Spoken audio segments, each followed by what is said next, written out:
Tem personagens que sofrem e tem personagens que parecem nascer condenados a perder tudo. Em Breaking Bad, muita gente olha pro Walter White como um personagem principal, mas pra mim, o Jesse Pinkman sempre foi o personagem mais humano da série. Porque diferente do Walter, o Jesse sentia, e talvez tenha sido exatamente isso que destruiu ele. Depois da morte da Jane, que era a namorada dele, tem uma cena muito simples. O Jesse fica ligando pro telefone dela só pra ouvir a voz dela na caixa postal. E sinceramente, eu acho que aquela cena fala muito mais sobre o vazio existencial do que a maioria das pessoas percebe. Uma coisa interessante sobre o Jesse é que ele tenta fingir ser alguém frio, mas ele nunca consegue. Ele tenta agir como criminoso, tenta agir como alguém perigoso, tenta agir como alguém que não se importa, mas no fundo ele sempre foi emocional demais pra viver naquele mundo. E isso aparece várias vezes. Ele sofre pela morte das pessoas, se culpa, se apega, ele cria conexão. Enquanto vários personagens de Breaking Bad vão ficando mais frios, como o próprio Walter White, o Jesse, ele vai se quebrando aos poucos. E eu acho que exatamente o momento que o Jesse começou a morrer emocionalmente foi justamente com a morte da Jane.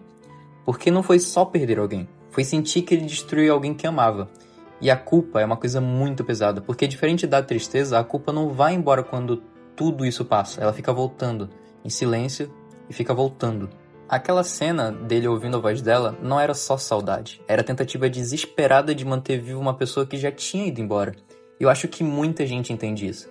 Às vezes a pessoa perde alguém, mas continua procurando pequenos gestos daquela presença. Uma foto, uma mensagem, uma música, uma voz. Porque aceitar a perda parece algo impossível.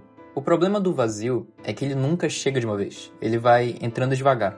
E depois da Jane, o Jesse parece perder completamente o rumo. Ele começa a viver sem objetivo, sem direção, sem vontade de viver. É uma coisa muito realista em Breaking Bad é que a série mostra como algumas pessoas usam distrações para fugir da própria dor interna. Droga, festas, dinheiro, barulho, qualquer coisa que impeça a pessoa de ficar sozinha com a própria mente, porque quando o silêncio chega, tudo volta. E talvez a parte mais triste do Jesse é que, no fundo, ele só queria sentir que importava para alguém. Durante quase toda a série, as pessoas usam ele. O Walter usa, o Mike manipula às vezes, o mundo criminal usa, e mesmo assim, o Jesse continua tentando criar conexões humanas. Porque, no fundo, ele nunca quis poder, nunca quis império, nunca quis ser o Heisenberg. O Jesse só queria paz, mas toda vez que ele chegava perto disso, algo destruía. E talvez seja por isso que tanta gente se conecta com Jesse Pinkman, porque ele representa uma coisa muito humana, a dor de tentar mudar, enquanto o mundo ao teu redor continua te puxando pro fundo. E talvez o mais triste de tudo é que o Jesse nunca parece realmente mal, ele só parece perdido. E às vezes, as pessoas mais destruídas são exatamente aquelas que ainda conseguem sentir.